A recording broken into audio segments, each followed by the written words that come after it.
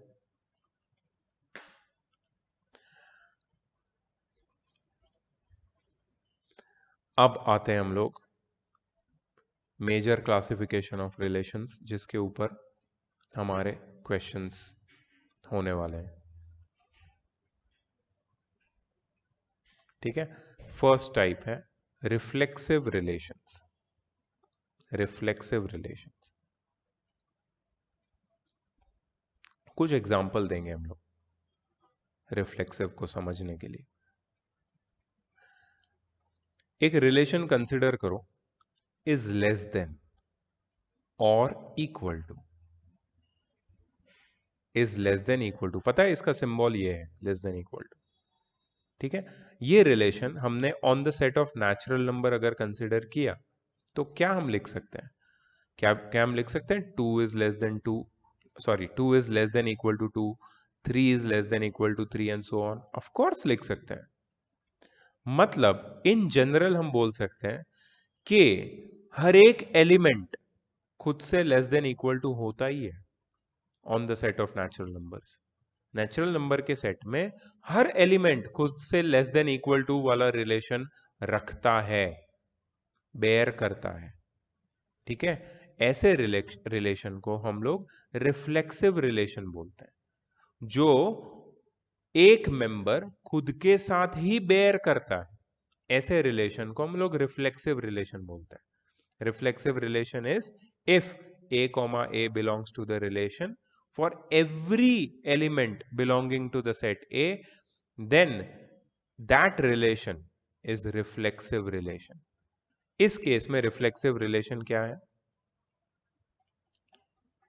Is less than equal to. But अगर मैं बोलूं कि इज लेस देन, क्या ये रिफ्लेक्सिव रिलेशन है, 2 इज लेस देन 2, बिल्कुल नहीं है, तो गलत हो गया। is less than is not reflexive in the set of natural numbers, is a successor of, is a successor of Rishi. Yes, sir. Successor का मतलब, Next coming. Yes, is a successor of, मतलब 2 is a successor of 2, ऐसा बोल सकते हैं क्या, नहीं sir. बिल्कुल नहीं। मतलब क्या है कि ये सक्सेसर ऑफ वाला जो रिलेशन है वो रिफ्लेक्सिव नहीं है। रिफ्लेक्सिव होने के लिए क्या होना चाहिए, वो रिलेशन उसी एलिमेंट के साथ, खुद के साथ एस्टैब्लिश होना चाहिए। ठीक है, फिर is a factor of, Rahul, Rahul, Rahul, क्या हो रहा है यार,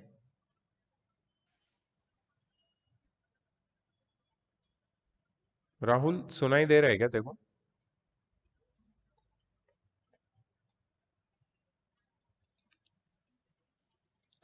आई can't hear you Rahul. Sujay, yes sir. Is a factor of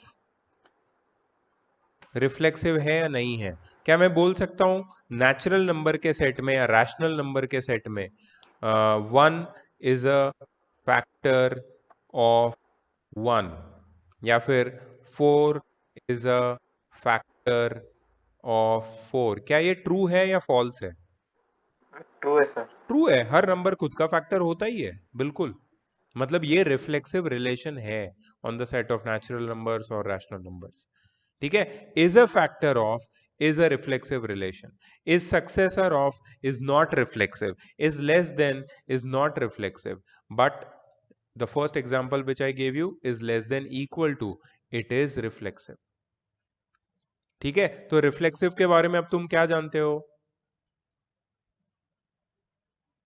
a relation which an element bears with itself, खुद के साथ, a relation which an element bears with itself, it's reflexive. अगर खुद के साथ वो रिलेशन एस्टैब्लिश होता है किसी भी नंबर का तो वो रिलेशन रिफ्लेक्सिव है, नहीं तो नहीं। क्लियर है ये, I want a loud and clear yes sir, so that I can go yes ahead. Sir. Yes sir. Yes, yes sir. Sir. Reflexive relation की एक डेफिनेशन, मैथमेटिकल डेफिनेशन है, लिख लो। A relation R in a set A is said to be reflexive if and only if, IFF मतलब if and only if, मतलब condition तुम्हारी compulsory है, अगर वो खुद के साथ ही वो रिलेशन एस्टैब्लिश कर पाता है, मतलब A comma A if it belongs to the set of R for all A, for all elements belonging to the set A, then and only then this relation is said to be reflexive. ये इसका mathematical interpretation.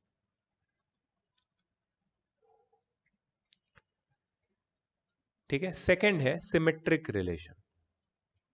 Symmetric का मतलब क्या है? एक example देखो, एक relation है इज परपेंडिकुलर टू, सिंबल उसका है ये, दो लाइन है एल और एम, स्ट्रेट लाइन से, एल एम से परपेंडिकुलर, तो क्या हम बोल सकते हैं कि एम भी एल से परपेंडिकुलर होगा? ऑफ कोर्स, अगर एल एम से परपेंडिकुलर है तो एम भी एल से परपेंडिकुलर होगा ही। ऐसे रिलेशन को सिमेट्रिक रिलेशन बोलते हैं। इसका क्या मतलब है? सिमेट्रिक रिलेशन में ऑर्डर मैटर नहीं करता। अगर दो एलिमेंट्स है ए और बी दोनों रिलेशन में है तो बी और ए भी रिलेशन एस्टैब्लिश करेंगे। ए और बी रिलेशन बेयर कर रहे हैं तो बी और ए मतलब रिवर्स ऑर्डर में भी वो रिलेशन एस्टैब्लिश होगा। समझ में आ रहा है तुमको? ऑर्डर डज नॉट मैटर, ठीक है। रिवर्स ऑर्डर में भी रिलेशन एस्टैब्लिश हो सकता है, ठीक है। तो इसके बारे में मैं क्या लिख सकता हूं सिमेट्रिक रिलेशन के बारे में? रिफ्लेक्सिव के बारे में मैंने क्या लिखा था कि रिलेशन खुद के साथ होना चाहिए। एक एलिमेंट खुद के साथ अगर वो रिलेशन बेयर करता है तो वो रिलेशन रिफ्लेक्सिव है। सिमेट्रिक में क्या लिखूंगा? If two elements please note करना, bears a relation in any order मतलब फर्स्ट एलिमेंट सेकंड के साथ और सेकंड एलिमेंट फर्स्ट के साथ सेम रिलेशनशिप बेयर करते हैं in any order, then it is known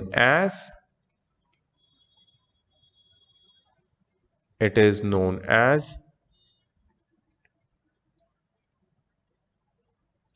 symmetric relation. If two elements bears a relation in any order, then it is known as symmetric relation.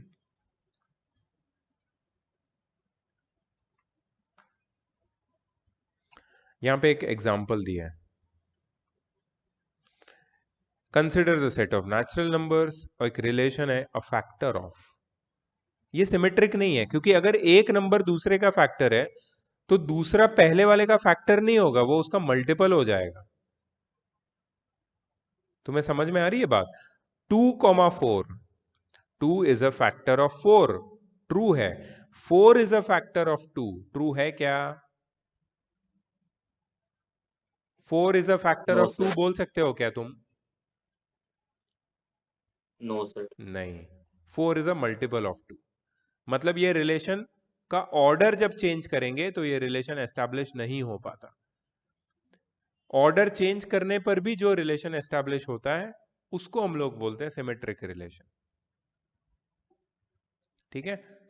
इसका example, sorry, इसका mathematical definition देख लो।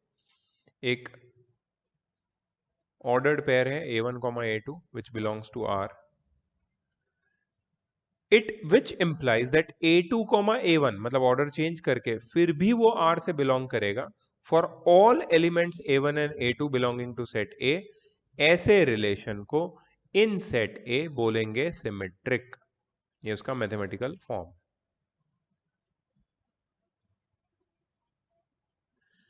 अगर किसी set में एक भी ऐसी पेयर एग्जिस्ट करती है for which a, b R से बिलोंग करता है लेकिन b, a R से बिलोंग नहीं करता, ऐसी एक सिंगल पेयर भी अगर एग्जिस्ट करती है किसी सेट में, तो वो रिलेशन सिमेट्रिक नहीं होगा। इसका मतलब क्या है? सारे के सारे किसी भी एलिमेंट को ले लो तुम सेट A में, सेट A, मैंने तो आर्बिट्री सेट बोला है, सेट ऑफ रियल नंबर्स ले लो, कोई भी सेट ले लो, उसमें कोई भी दो रैंडम एलिमेंट के बीच में अगर रिलेशन एस्टैब्लिश होता है तो वो रिवर्स ऑर्डर में भी रिलेशन एस्टैब्लिश होना चाहिए, नहीं तो वो सिमेट्रिक नहीं है, ठीक है।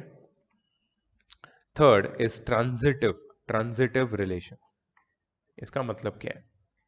ट्रांजिटिव में तीसरा एलिमेंट इंट्रोड्यूस होता है। What do you mean by that? एक एग्जांपल देखो यहां पे,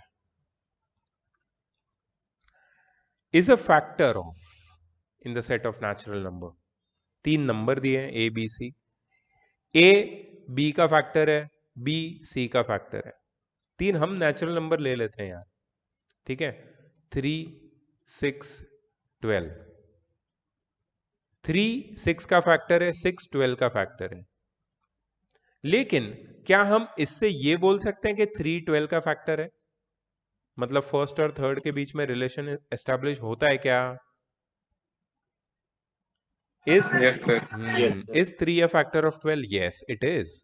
मतलब अगर रिलेशन पहले दो में एस्टेब्लिश हो रहा है और आखिरी दो में एस्टेब्लिश हो रहा है और फर्स्ट और थर्ड में भी एस्टेब्लिश हो रहा है, इसका मतलब क्या है? ये ट्रांजिटिव रिलेशन, ठीक है। सपोज एक लाइन है,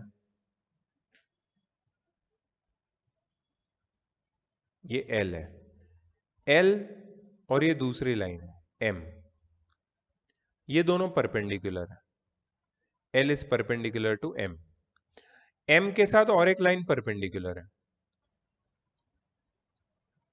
N, M is perpendicular to N। तो क्या हम बोल सकते हैं L and N are perpendicular? नहीं, ये परपेंडिकुलर कैसे होंगे? तो पैरेलल हो जाएंगे। इसका क्या मतलब है कि L is perpendicular to M, M is perpendicular to N, but L is not perpendicular to N। इसका मतलब है ये रिलेशन ट्रांजिटिव नहीं है।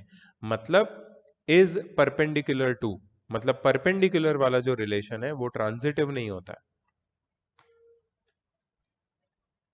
ठीक है। अच्छा मुझे बताओ, ये जो परपेंडिकुलर का रिलेशन है, इस परपेंडिकुलर टू, क्या वो रिफ्लेक्सिव है? Let me ask this to Swati. Swati, Yes, sir. क्या is perpendicular to relation reflexive है? रिफ्लेक्सिव का मतलब So, हाँ, क्यों नहीं है? Why is it not reflexive? so because it is not less than or equal. नहीं नहीं नहीं नहीं, मैंने रिलेशन बताया इज परपेंडिकुलर टू, और मैंने पूछा क्या ये रिफ्लेक्सिव है। रिफ्लेक्सिव का मतलब होता है ये रिलेशन खुद के साथ होना चाहिए। क्या कोई भी लाइन खुद से परपेंडिकुलर होती है कभी भी? बिल्कुल नहीं। No. मतलब इज परपेंडिकुलर टू, कोई भी एलिमेंट, कोई भी लाइन खुद के साथ बेयर नहीं करता है, इसका मतलब is perpendicular to is not reflexive. Is perpendicular to symmetric है?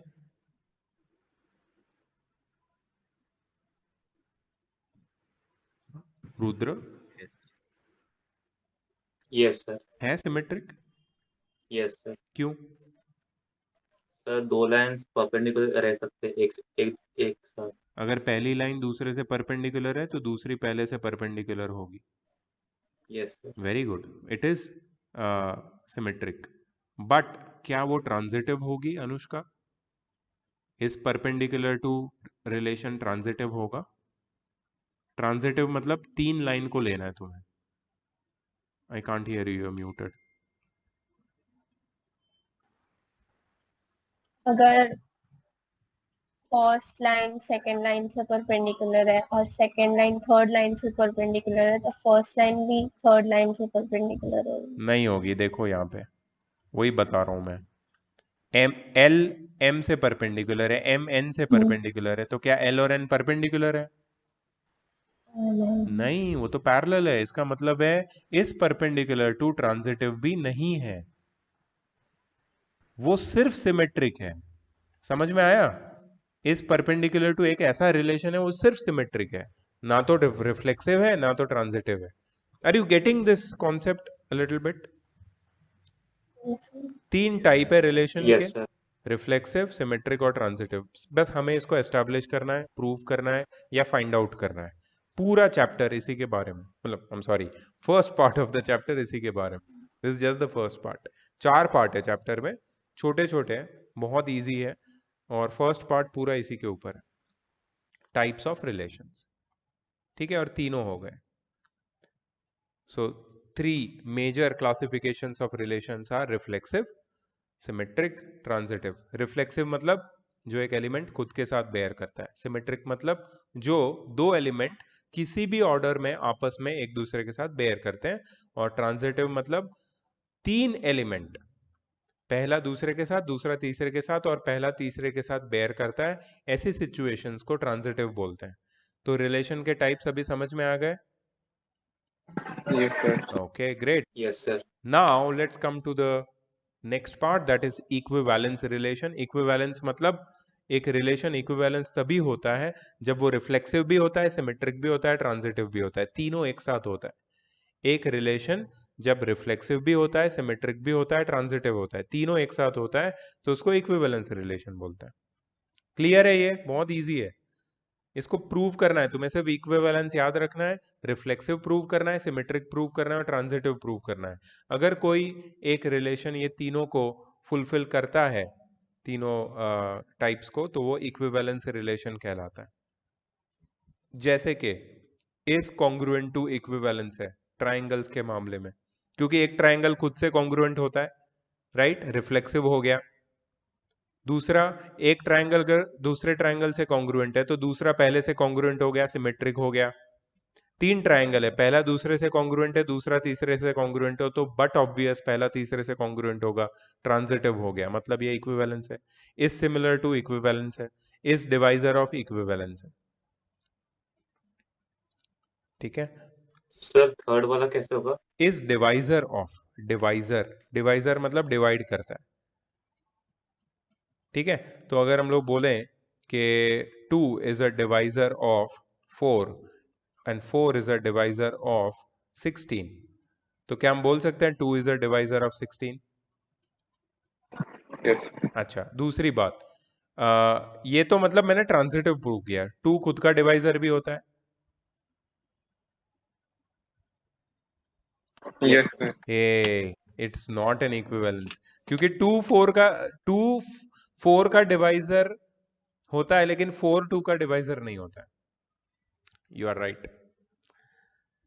So it is not an equivalence relation. Is divisor of is not an equivalence relation because it is transitive, it is reflexive, but it is not symmetric. Symmetric नहीं है।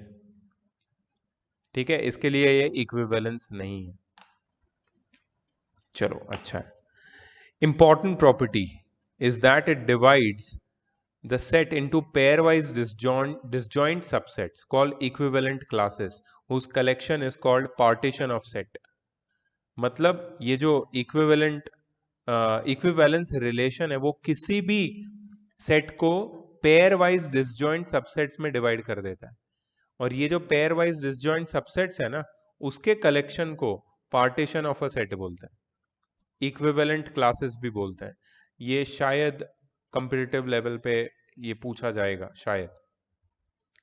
अगर सारे equivalence classes का union कर दे तो हमें पूरा set, original set वापस मिल जाएगा।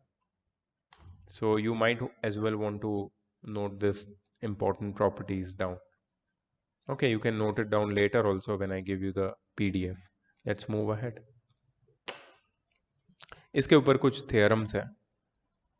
ठीक है, ये थ्योरम्स और प्रूफ जनरली नहीं पूछे जाते हैं, बट अगर तुम इसको समझोगे एक बार तो तुम्हारा कॉन्सेप्ट और स्ट्रेंथन हो जाएगा। मैं तुम्हें एक प्रूफ एक्सप्लेन करता हूं, ठीक है, बाकी हम थ्योरम के स्टेटमेंट को ओरली समझेंगे। पहला स्टेटमेंट है, अगर R एक इक्विवेलेंस रिलेशन है, इक्विवेलेंस मतलब Sir, which follows symmetric, reflexive and transitive. Yes, जिसमें रिफ्लेक्सिव, सिमेट्रिक और ट्रांजिटिव तीनों रिलेशन होते हैं, वैसे रिलेशन को एक साथ हम लोग इक्विवेलेंस बोलते हैं।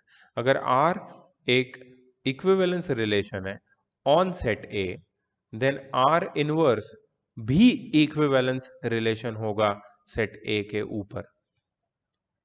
ठीक है, अगर कोई एक रिलेशन इक्विवेलेंस है तो उसका इनवर्स रिलेशन भी इक्विवेलेंस ही होगा, मतलब उसका इनवर्स रिलेशन भी रिफ्लेक्सिव होगा, सिमेट्रिक होगा और ट्रांजिटिव होगा। लेकिन इसको प्रूफ कैसे करेंगे? और ये प्रूफ आर्बिट्री होना चाहिए। आर्बिट्री मतलब it should be general. General मतलब किसी भी एलिमेंट पे हम लोग ये अप्लाई कर सकने चाहिए। ठीक है, तो R इक्विवेलेंस है मतलब आर रिफ्लेक्सिव है, सिमेट्रिक है और ट्रांजिटिव है। अगर आर रिफ्लेक्सिव है तो हम बोल सकते हैं कि ए कॉमा ए आर से बिलोंग कर सकता है for all individual elements A belonging to the set A. ठीक है, अगर ए कॉमा ए आर से बिलोंग करते हैं तो आर इनवर्स में क्या होगा, उसमें भी तो ए कॉमा ए होगा, क्योंकि मैंने तो सिर्फ ए की पोजीशन चेंज कर दी। ठीक है, मतलब अगर आर रिफ्लेक्सिव है तो आर इनवर्स रिफ्लेक्सिव है, ये प्रूव करना कोई बड़ी बात नहीं है, क्योंकि आर रिफ्लेक्सिव है मतलब ए कॉमा ए आर से बिलोंग करते हैं, और ए कॉमा ए की पोजीशन में चेंज लाओगे तो उससे कोई फर्क नहीं पड़ता। और आर इनवर्स में हम लोग इजीली प्रूव कर सकते हैं कि आर इनवर्स भी रिफ्लेक्सिव है for all elements A belonging to set A. ठीक है, आर इनवर्स रिफ्लेक्सिव हो गया। अब क्या, A comma B inverse relation से बिलोंग करता है। ठीक है, ए कॉमा बी अगर इनवर्स रिलेशन से बिलोंग करता है, इसका मतलब यह होगा कि बी कॉमा ए रिलेशन से बिलोंग करता है। ठीक है, अगर बी कॉमा ए रिलेशन से बिलोंग करता है और हमने पहले ही देख लिया, पहले ही हमने ये समझ लिया कि रिलेशन आर सिमेट्रिक है, इसका मतलब है कि बी कॉमा ए भी आर से बिलोंग करेगा और ए कॉमा बी भी आर से बिलोंग करेगा, क्योंकि आर रिलेशन तो सिमेट्रिक है। ठीक है, तो इसका मतलब क्या है कि बी कॉमा ए आर से बिलोंग करेगा and which implies A comma B भी आर से बिलोंग करेगा, लेकिन हमने तो पहले ही लिख दिया था कि A comma B R inverse से बिलोंग कर रहा है। ठीक है, अगर ए कॉमा बी आर से बिलोंग करता है तो बी कॉमा ए किससे बिलोंग करेगा, आर इनवर्स से। इसका मतलब है आर इनवर्स में ए कॉमा बी भी है और बी कॉमा ए भी है, इसका मतलब आर इनवर्स सिमेट्रिक भी है, ये भी प्रूव हो गया। और अब हम लोग लास्ट लेग पे आ गए हैं जहां पे हम आर इनवर्स को ट्रांजिटिव प्रूव करेंगे। ट्रांजिटिव प्रूव करने के लिए अज्यूम करो कि A comma B R inverse से बिलोंग करता है और बी कॉमा सी भी आर इनवर्स से बिलोंग करता है। ठीक है, A comma B R inverse से बिलोंग करता है, B comma C R inverse से बिलोंग करता है, इसका मतलब यह है कि बी कॉमा ए आर से बिलोंग करेगा। देखो इसको उल्टा कर दिया, ए कॉमा बी को बी कॉमा ए कर दिया, आर इनवर्स को आर बना दिया, और सी कॉमा बी आर से बिलोंग करेगा। अब देखो आर ट्रांजिटिव भी है, रिलेशन आर ट्रांजिटिव है। ठीक है, तो हम लोग ये बोल सकते हैं कि सी कॉमा बी आर से बिलोंग करेगा और बी कॉमा ए आर से बिलोंग करेगा, इसका मतलब है सी कॉमा ए भी आर से बिलोंग करेगा। अगर सी कॉमा ए आर से बिलोंग करेगा तो इसका उल्टा A comma C R inverse से बिलोंग करेगा। हमारा पहले का अजम्पशन क्या है कि A comma B R inverse से बिलोंग करता है और B comma C R inverse से बिलोंग करता है, और हमें प्रूव क्या करना था कि आर इनवर्स ट्रांजिटिव है। इसका मतलब है A comma C R inverse से बिलोंग करता है, जो हमने यहाँ पे प्रूव कर दिया, मतलब आर इनवर्स ट्रांजिटिव है। इसका मतलब है कि अगर आर इक्विवेलेंस रिलेशन है तो आर इनवर्स भी इक्विवेलेंस रिलेशन होगा।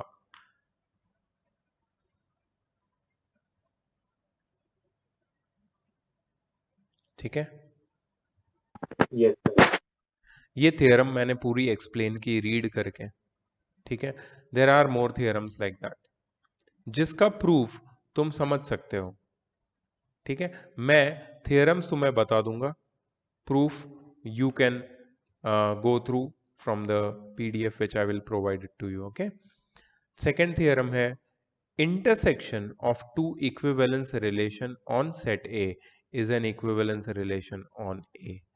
अगर दो अलग अलग इक्विवेलेंस रिलेशन है ऑन सेट ए, एक ही पर्टिकुलर सेट में दो अलग अलग इक्विवेलेंस रिलेशन है, एक रिलेशन R है दूसरा रिलेशन S है, ये दोनों इक्विवेलेंस रिलेशन है ऑन सेट ए, तो इनका इंटरसेक्शन मतलब ये दोनों रिलेशन में जो कॉमन पेयर्स है, कॉमन ऑर्डर्ड पेयर्स है, वो भी इक्विवेलेंस रिलेशन बनाएगी सेट ए में।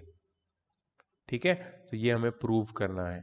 इसका प्रूफ यहाँ पे दिया है और इसका एक कोरोलरी दिया है। कोरोलरी ये है कि union of two equivalence relation is not necessarily an equivalence relation.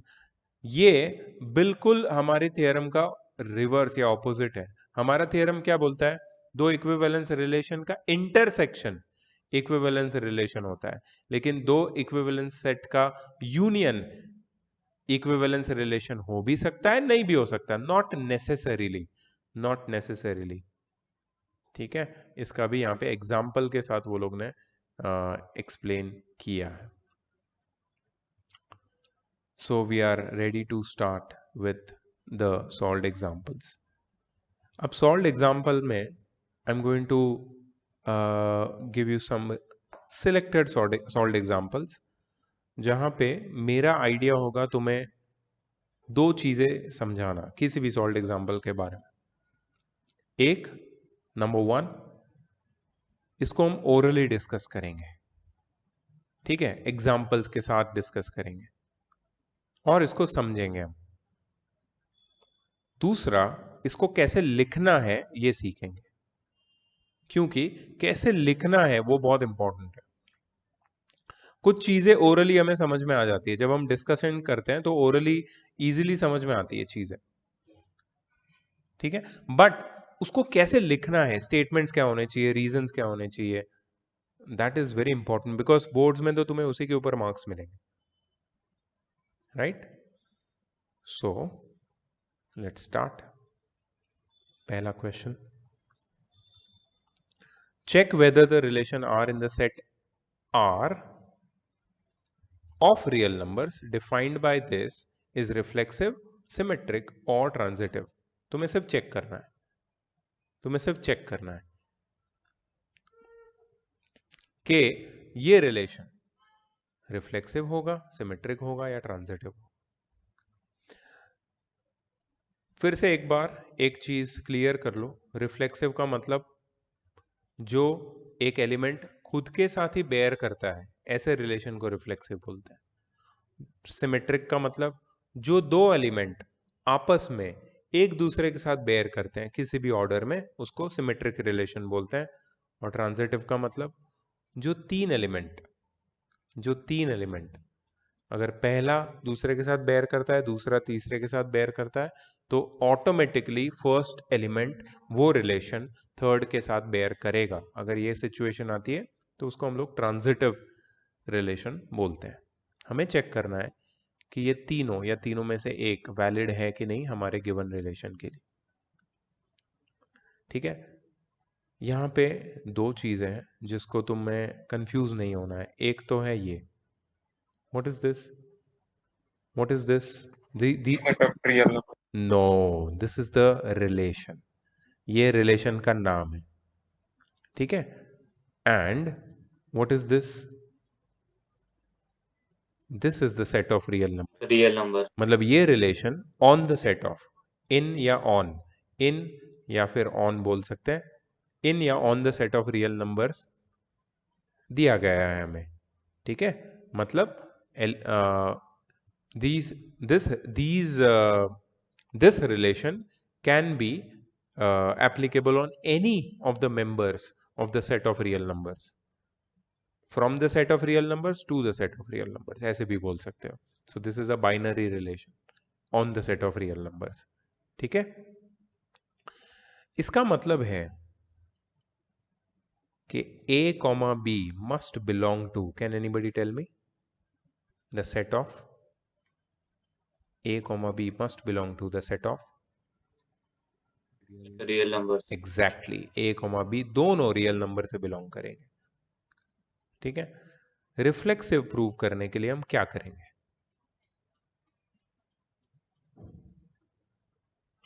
Let A is equal to B.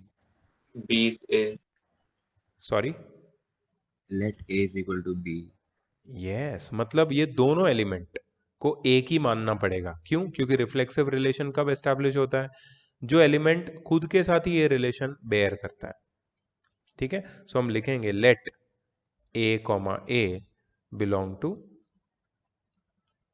The relation, not the set of real numbers but the relation. A comma A अगर relation को belong करता है ऐसा हम मान ले तो हम लोग क्या बोल सकते हैं, रिलेशन क्या हो जाएगा हमारा, रिफ्लेक्सिव 1 प्लस ए टाइम्स ए। ठीक है, 1 प्लस ए टाइम्स ए कितना होता है, 1 प्लस ए स्क्वेयर। ए स्क्वेयर मतलब क्या है, square of any real number. Do you agree with me when I say that square of any real number is positive? Yes, sir. Yes, and positive में अगर मैं 1 add करता हूं तो भी वो पॉजिटिव रहेगा। Yes, Yes, sir. yes, तो फिर अगर ये पॉजिटिव है, which is always positive, therefore 1 plus a square is greater than 0। ये तो फुलफिल हो गया। इसका मतलब है कि कोई भी एलिमेंट खुद के साथ ये रिलेशन बेयर करता है, क्योंकि किसी भी एलिमेंट को बी की, ए और बी के जगह किसी भी एलिमेंट को खुद को ही डाल दो, अगर बी की जगह ए को ही वापस डाल दो तो हमें जो नंबर मिलता है वो ग्रेटर देन 0 होता है। मतलब ये रिलेशन कैसा है, रिफ्लेक्सिव है, क्योंकि ये एक एलिमेंट खुद के ही साथ बेयर कर रहा है। ठीक है, तो हम लोग बोल सकते हैं therefore is always true। यहां पे हम लिख सकते हैं 1 plus a square greater than 0 is always true, therefore R is reflexive। समझ में आया कैसे लिखा मैंने, ये मैंने रफ में लिखा है, एक्चुअल जो मेथड है वो तो मैं अभी दिखाऊंगा तुमको। ये तो हमने सिर्फ ओरल डिस्कशन के पॉइंट्स लिख दिए। ठीक है, अब नेक्स्ट में जाते हैं, हमें क्या चेक करना है, सिमेट्रिक है कि नहीं। ठीक है, रिलेशन क्या है, 1 plus A B greater than 0। इसकी जगह मैं लिखूं 1 प्लस बी ए, तो क्या वो भी ग्रेटर देन 0 होगा कि नहीं होगा। Yes, sir. सिमेट्रिक Yes, का sir. मतलब क्या है, ए की जगह बी और बी की जगह ए डाल दो, दो मेंबर्स के बीच में रिलेशन को चेक करो उनकी जगह को इंटरचेंज करके, तो ये तो ट्रू है, इसका मतलब है सिमेट्रिक भी है। ठीक है, Yes. Is always true therefore R is symmetric, ऐसे लिख सकते हो तुम। ट्रांजिटिव, ट्रांजिटिव, ठीक है, तुम्हें ट्रांजिटिव प्रूव करना है किसी भी रियल नंबर्स के लिए। रियल नंबर जो कुछ भी हो सकते हैं, रियल नंबर जो कुछ भी हो सकते हैं। ठीक है, सपोज 3 रियल नंबर्स है ए बी और सी, हम लोग बोल सकते हैं कि 1 plus A B is greater than 0। हम लोग ये भी बोल सकते हैं कि 1 plus B C greater than 0। So we have to take 3 real numbers such that 1 plus AB is greater than 0 and 1 plus BC is greater than 0. So can we say that 1 plus AC will be greater than 0? Yes, sir. Okay, reason क्या दोगे? Logically तो correct है, ये transitive है ये मेरे हिसाब से, बट सारे पॉसिबिलिटीज को ध्यान में रख के बताओ क्या ये ट्रू होगा। ए नेगेटिव होगा तो, बी नेगेटिव हुआ तो, ए और बी दोनों नेगेटिव हुआ तो, ए और बी दोनों नेगेटिव हुआ तो फर्स्ट वाला तो करेक्ट होगा, क्योंकि नेगेटिव इंटू नेगेटिव पॉजिटिव बन जाएगा, लेकिन सेकंड वाला करेक्ट नहीं होगा। लेकिन हमने तो मान लिया है कि सेकंड वाला करेक्ट है, मतलब अगर ए और बी नेगेटिव है तो बी और सी भी नेगेटिव होने चाहिए, तभी जाके सेकंड वाला करेक्ट आएगा। अगर ए और बी पॉजिटिव है तो सवाल ही नहीं है, सी भी पॉजिटिव होना चाहिए तभी सेकंड वाला करेक्ट होगा। और ए बी और सी तीनों पॉजिटिव है या तीनों नेगेटिव है तो भी थर्ड वाला करेक्ट आएगा। सो ऑल पॉसिबिलिटीज जो हम चेक कर रहे हैं उससे ये ट्रांजिटिव लग रहा है। ठीक है, तो ये हमने मतलब ओरली तो प्रूव कर दिया कि ये ट्रांजिटिव है, लेकिन लिखना कैसे है इसको, we are always confused about that. So let's look in the book itself, कि वो लोग मेंटली तो हमने इसको सॉल्व कर दिया, लेकिन how to note it down, how to write it. ठीक है, रिफ्लेक्सिव में देखो कैसे लिखा है, रिलेशन पहले लिखा है, रिफ्लेक्सिव में बी की जगह ए डाल के मैथमेटिकली लिखा है कि a comma a belongs to r for all a belonging to the set of real numbers, so r is reflexive. Simple symmetric में लिखा है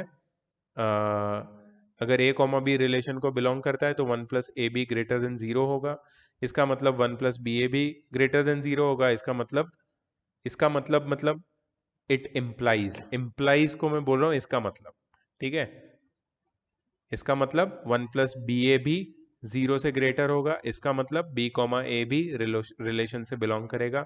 अगर a कॉमा b रिलेशन से बिलोंग करता है, b कॉमा a रिलेशन से belong करता है, इसका मतलब है कि r सिमेट्रिक है। 3 नंबर ले लिए वो लोगों ने, देखो कैसे कमीने लोग हैं। a और b को वो लोगों ने नेगेटिव लिया है और c को b से छोटा पॉजिटिव नंबर लिया है। ये केस हमने नहीं सोचा था माइंड में,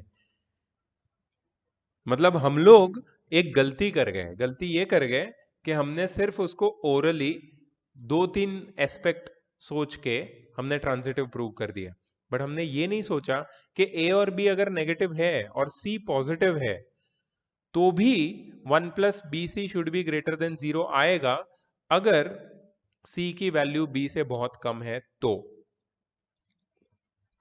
ठीक है। तो यहां पे 1 plus B C greater than 0 आता है, लेकिन जब 1 प्लस ए सी करते हैं when a is much more smaller than c, -8 है और c 1/2 है, तब ये नंबर नेगेटिव हो जाता है विच इज स्मॉलर देन 0, मतलब r ट्रांजिटिव नहीं है। तो ऐसे जगह पे जहाँ पे तुम्हें एग्जाम्पल लेके करना पड़ता है कभी कभी, या फिर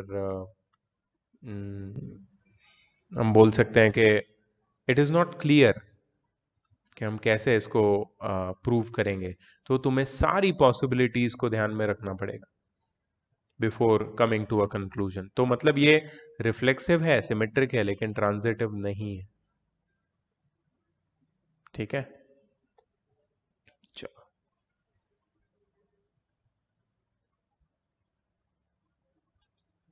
क्या बोला है, a 1 2 3 4 है set A, let R be the equivalence relation on the set A defined by a comma b relation R comma relation C comma D, if and only if a plus D is equal to b plus C, find 1 comma 3। इसका क्या मतलब है find 1 comma 3? What do you mean by this? Find 1 comma 3। देखो एक तो बात clear है, relation तभी बनेगा ए बी और सी डी के बीच में, ए कॉमा बी और सी कॉमा डी के बीच में, जब ए प्लस डी बी प्लस सी से इक्वल होगा। क्या ऐसी सिचुएशन इसमें आ रही है कोई भी?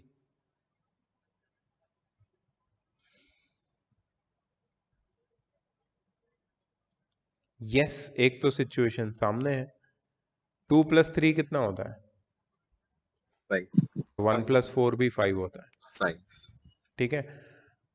अब वो लोग ने क्या बोला है, find 1 comma 3। What do you mean by that, find 1 comma 3? और ये इक्विवेलेंस रिलेशन है, ये लोग बोल रहे हैं let R be the equivalence relation.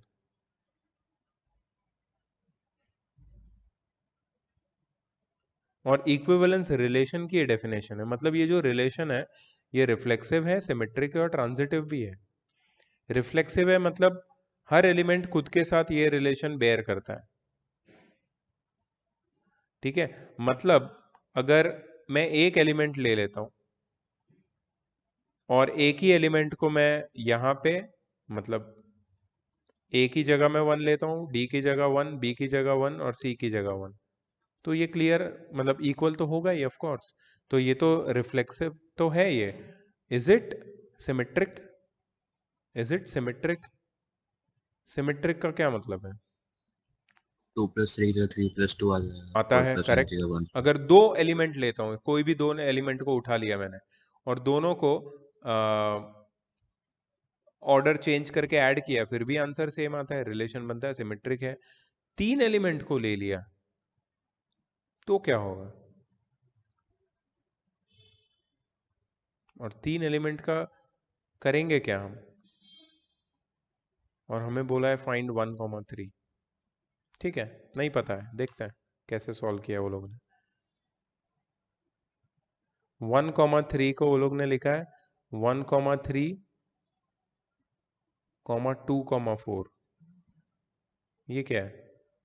1 + 3 3 + 1 होता है, और 1 + 4 2 + 3 होता है। This is the most stupidest question I have ever seen. CBSE sample paper में ऐसे क्वेश्चन दिए हैं वो लोग ने।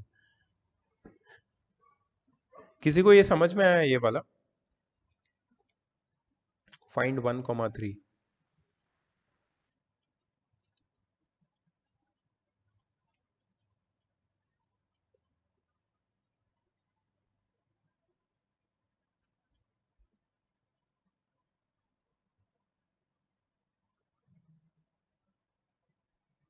I did not get it, sadly. Sir वो 1,3 को A और D का वैल्यू तो नहीं ले रहा ना?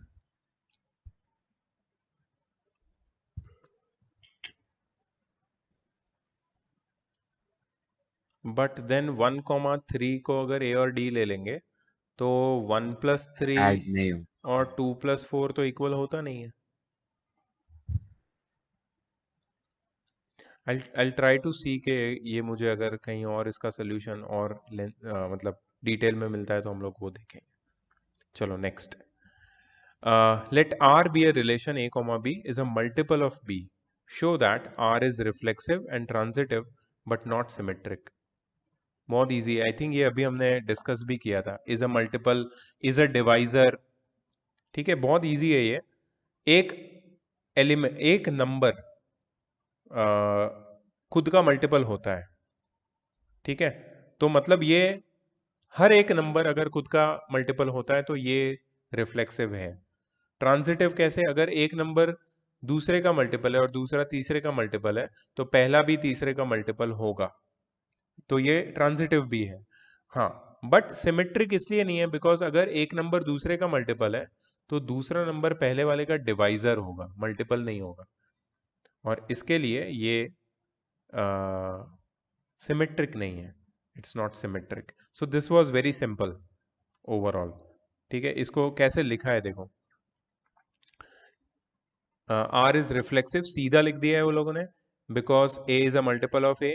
आर इज ट्रांजिटिव क्योंकि अगर a मल्टीपल b का है और b मल्टीपल c का है, इसका मतलब a c का मल्टीपल होगा मैथमेटिकली। r सिमेट्रिक नहीं है क्योंकि अगर a b का मल्टीपल है तो b may not be a multiple of a, may not be. ठीक है, सिंपल था ये, काफी सिंपल था। ये वाला भी ट्रिवियल क्वेश्चन है ये। Let a B the set of all students of a boys school. ये याद रखना, एक सेट है, सेट ऑफ बॉय स्कूल का। Show that the relation R in A given by a, b is a sister of b is an empty relation. क्यों होगा ये empty relation? Trivial question है ये, क्योंकि बॉय स्कूल में कोई brother किसी का सिस्टर नहीं होता, ब्रदर हो सकता है।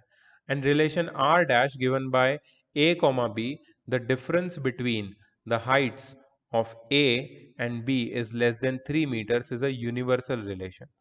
किसी भी दो ह्यूमन बीइंग के बीच का हाइट का डिफरेंस 3 मीटर्स होता है, ये मैंने पहले ही बोला था, इसके लिए ये यूनिवर्सल है। अच्छा मुझे बताओ ये वाले रिलेशन का नाम क्या है?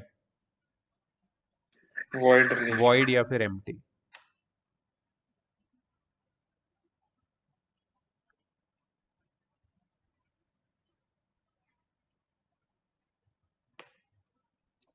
Okay,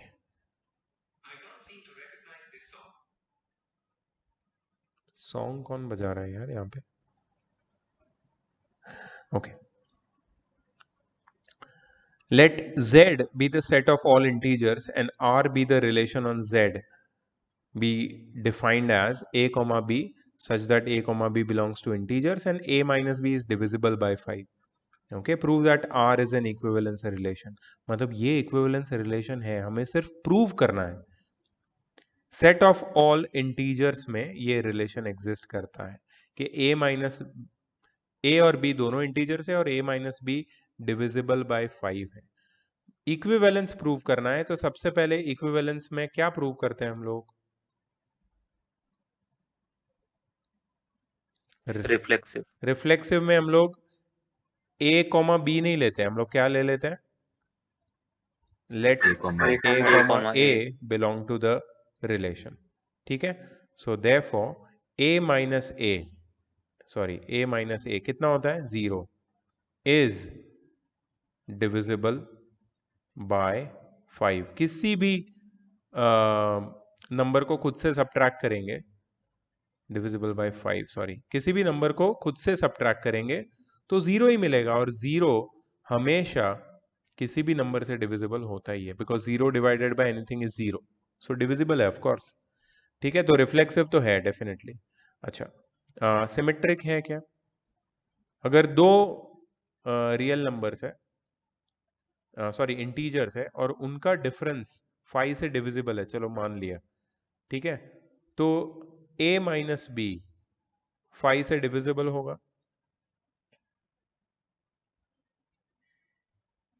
what about b minus A? Of course b minus A भी 5 से डिविजिबल होगा। इंटीजर्स है, याद रखना, और इंटीजर में नेगेटिव साइन आने से डिविजिबिलिटी पे कोई फर्क नहीं पड़ता है, तो b माइनस ए भी डिविजिबल होगा 5 से, मतलब ये सिमेट्रिक भी है। ट्रांजिटिव है कि नहीं है वो तुम्हें बताना है। तो हम लोग 3 नंबर ले लेते हैं, ए बी और सी। a माइनस बी 5 से डिविजिबल है, b माइनस सी भी 5 से डिविजिबल है। What can you say about a minus C?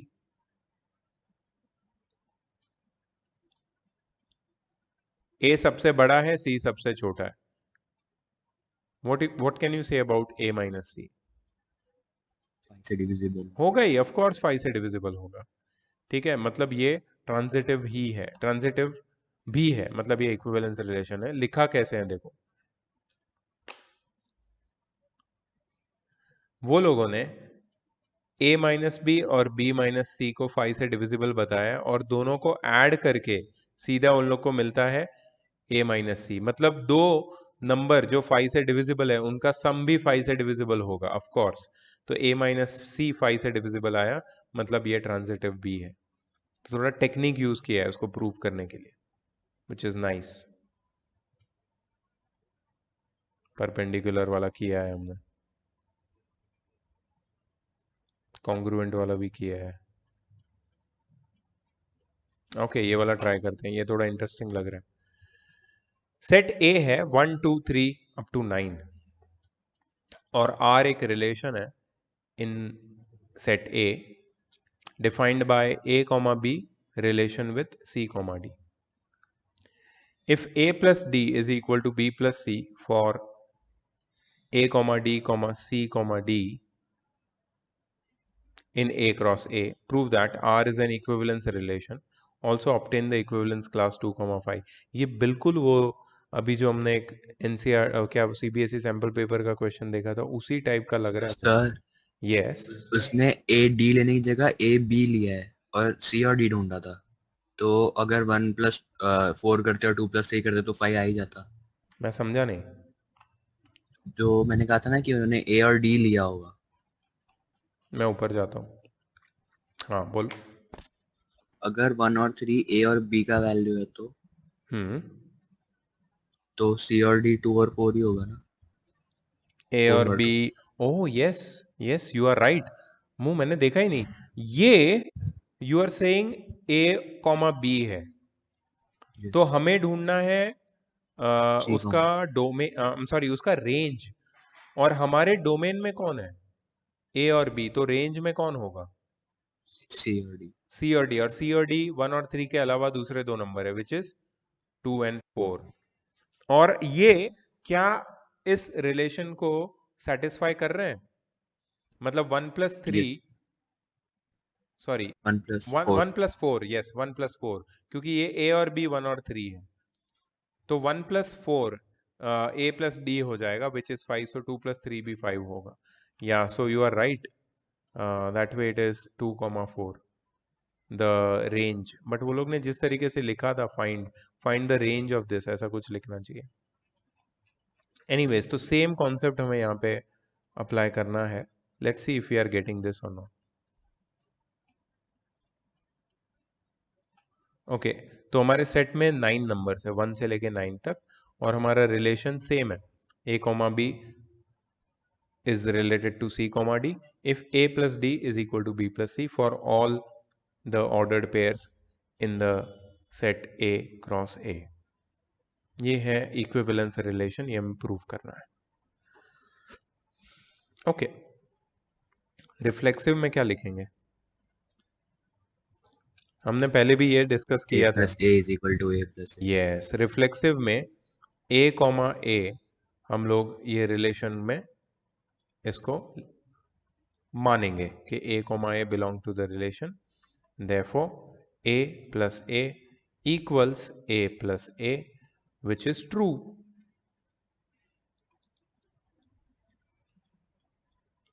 Therefore R is reflexive.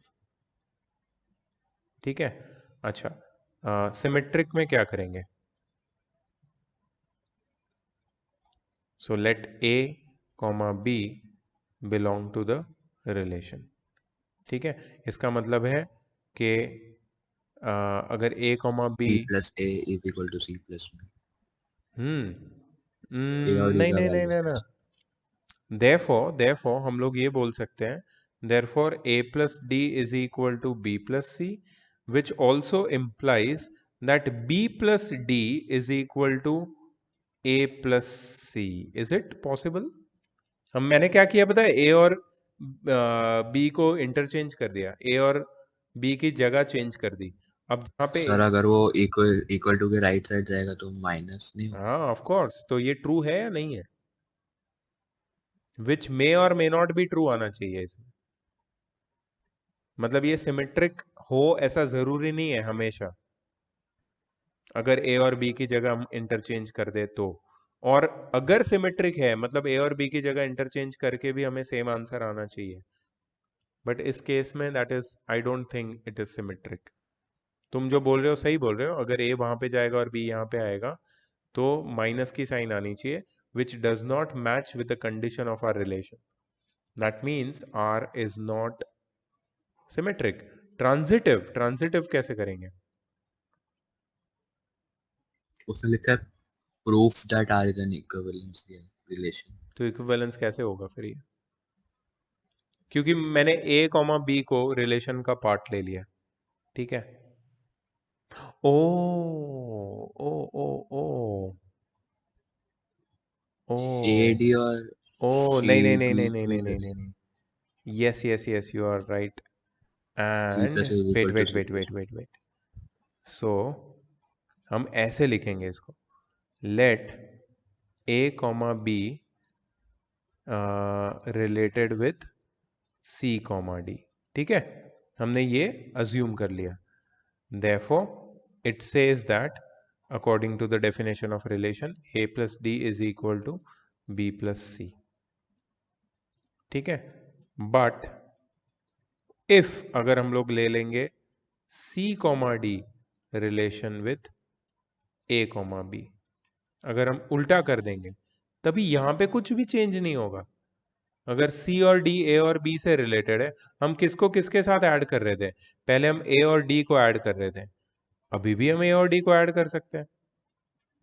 पहले हम B और C को ऐड कर रहे थे, अभी भी हम B और C को ऐड कर सकते हैं। तो ये तो अभी भी ट्रू है, A plus D is equal to B plus C. So अगर मैंने ए कॉमा बी का रिलेशन C कॉमा डी के साथ निकाला, तो C कॉमा डी का रिलेशन A कॉमा बी के साथ भी निकाल सकता हूं मैं। You getting this? मुझे ये पूरे चीज को लेना पड़ेगा। यहां पे रिफ्लेक्सिव में वो पॉसिबल नहीं था, रिफ्लेक्सिव में वो पॉसिबल नहीं था। हाँ, बोल सकते हैं हम लोग के a comma B relation, sorry sorry sorry, इधर हम लोग और एक तरीके से भी लिख सकते हैं, a comma B is in relation with, sorry यार बार बार एक ही चीज लिख रहा हूं, a comma a is in relation with B comma B. Are you getting this? B comma B की जगह C comma C भी लिख सकते थे हम, तो क्या होता? A plus C is equal to A plus C, which is true. That means R is reflexive. Are you getting this? Yes. Sir, can you explain देखो this A comma? देखो यहाँ पे हमें क्या रिलेशन की डेफिनेशन दी है कि इस सेट ए में एक ऑर्डर्ड पेयर दूसरे ऑर्डर्ड पेयर से रिलेटेड है। कौन से रिलेशन से रिलेटेड है? इक्विवेलेंस रिलेशन से रिलेटेड है। कब होगी वो इक्विवेलेंस रिलेशन से रिलेटेड? जब फर्स्ट और फोर्थ का सम सेकंड और थर्ड जितना होगा तब। ठीक है, अब मुझे इक्विवेलेंस रिलेशन प्रूव करना है। इसके लिए मुझे प्रूव करना पड़ेगा कि ये रिफ्लेक्सिव है। रिफ्लेक्सिव मतलब खुद का खुद के साथ ही रिलेशन। यस, तो यहाँ पे ए कॉमा ए ही आएगा क्योंकि एक ऑर्डर्ड पेयर है। आई एम सॉरी, फिर से मैं वही गलती कर रहा हूँ। Let me right it all over again. खुद का खुद के साथ रिलेशन का मतलब क्या है? रिफ्लेक्सिव के लिए A comma B should be related to A comma B. एक ऑर्डर्ड पेयर खुद के साथ ही रिलेशन बना रहा है। ठीक है, ये कब होगा? जब फर्स्ट और फोर्थ का सम सेकंड और थर्ड से इक्वल होगा। ये तो है, ए प्लस बी प्लस ए ही होता है, विच इज ट्रू। इसके लिए आर इज रिफ्लेक्सिव। राहुल, समझा तुमको? Yes, sir. एक ऑर्डर्ड पेयर खुद के साथ ये रिलेशन फुलफिल करता है। सिमेट्रिक क्यों है? क्योंकि दो अलग अलग ऑर्डर पेयर की अगर जगह चेंज कर दे हम लोग तो भी वो रिलेशनशिप फुलफिल होता है। इसके लिए सिमेट्रिक भी है। हाँ, ट्रांजिटिव कैसे प्रूव करेंगे? Sir, reflexive proof करते वक्त A plus B equals A plus B होगा ना? मैं समझा नहीं।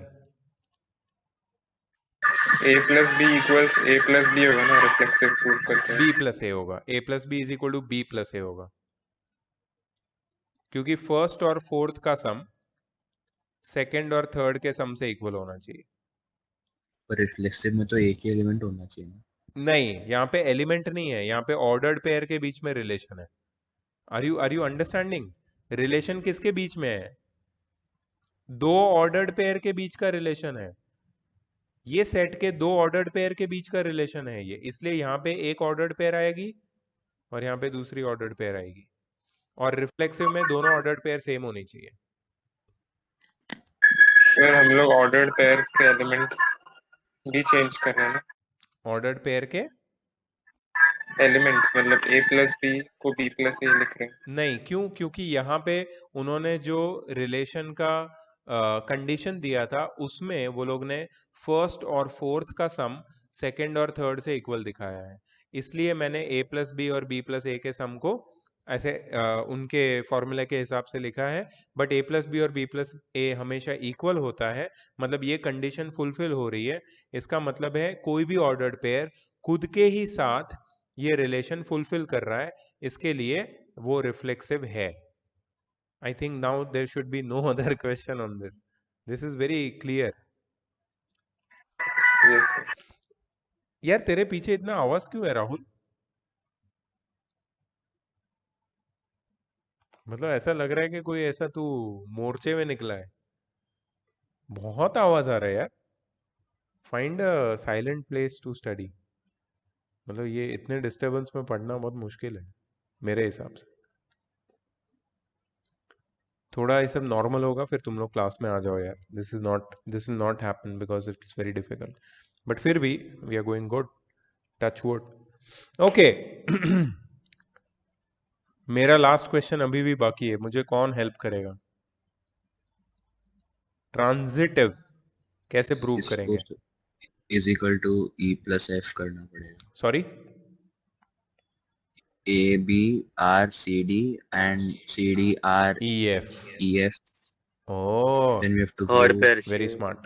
A B. A comma B is in relation with C comma D.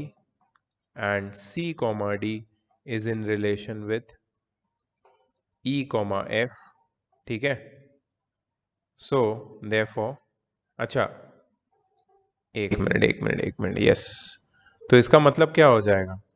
It implies that A plus D is equal to B plus C. और इसका मतलब क्या हो जाएगा? C plus F is equal to D plus E. Correct है ना? C plus F is equal to D plus E. ये दोनों के मीनिंग हो गए. ठीक है, ये फॉर्मूला तो हमारे पास रेडी है. अच्छा, so is A comma B related to E comma F? क्या ये ट्रू होगा?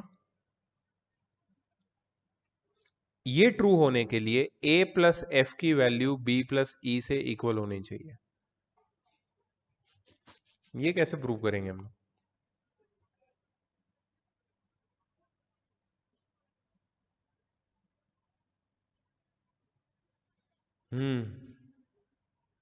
A प्लस एफ की वैल्यू B प्लस ई से इक्वल होनी चाहिए.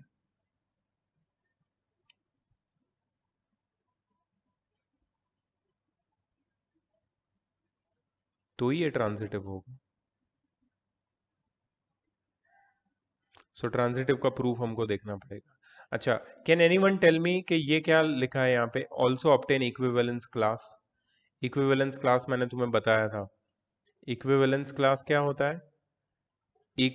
ऑर्डर्ड रिलेशन की, इक्विवेलेंस रिलेशन की किसी भी ऑर्डर्ड पेयर को इक्विवेलेंस क्लास बोलते हैं. तो 2,5 अगर A और B है तो C और D क्या होगा?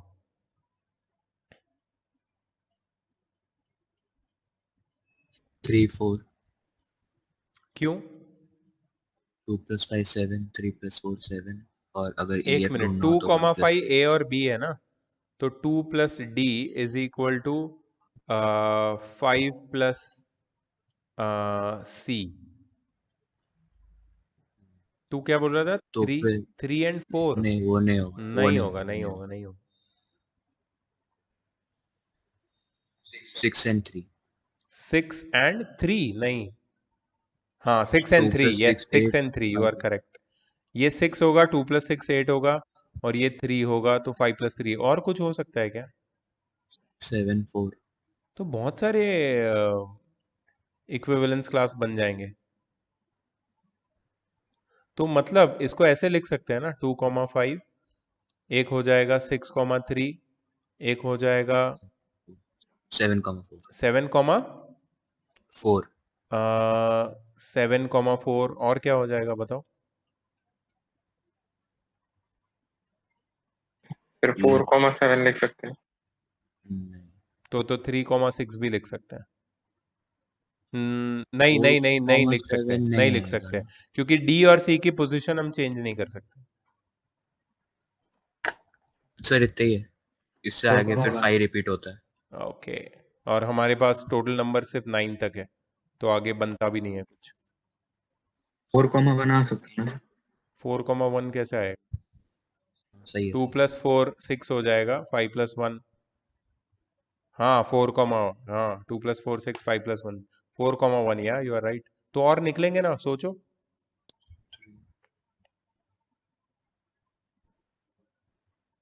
2,5 6,3 7,4 4,1, ये सारे इक्विवेलेंस क्लास है, because they all show reflexive, symmetric and transitive relationships. Transitive का अभी भी प्रूव नहीं हुआ है, बट यहाँ फिर भी सर 8 और 5. 8 और 5 5. रिपीट हो जाएगा. 5 रिपीट हो जाएगा. हाँ, 5 प्लस 5 5 80 नहीं हो बार सकता, एक अलग नंबर होना चाहिए. तो आई थिंक ये 4 ही है फिर. चलो ट्रांजिटिव का भी देखते हैं. ये देखो क्या किया है वो लोग ने. तुमने जो बोला था वैसे ही किया है.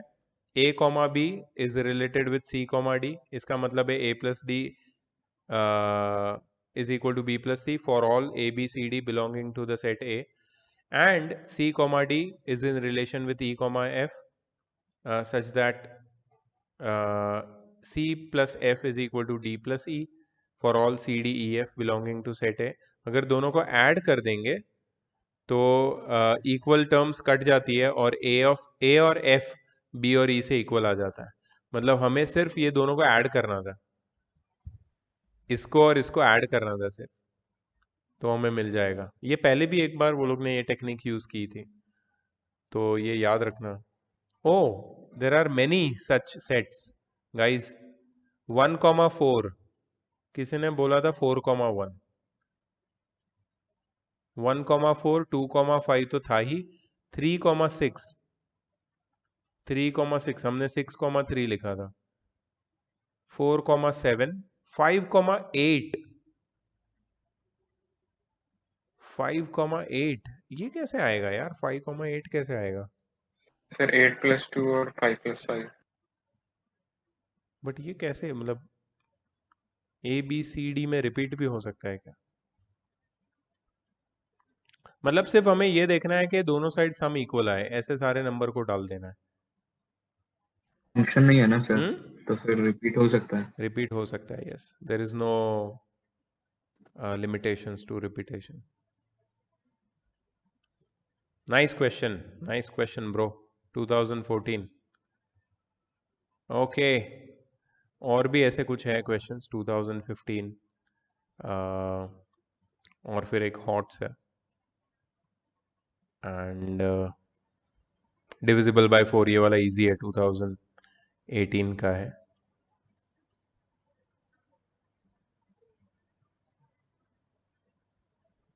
And then there is this exercise में टोटल क्वेश्चंस है 25, ठीक है। अब देखो हमने कुछ लिमिटेड क्वेश्चंस आज ट्राई किए, समझा इसको पूरा, और क्वेश्चंस ट्राई करोगे तुम लोग and then you will have an idea, your own idea, that how to solve it in a better way, ठीक है। I'll just stop the recording. Lesson plan मैं तुम्हें भेजता हूँ एज अ होमवर्क, तुम ये स्टार्ट करोगे। 1 मिनट।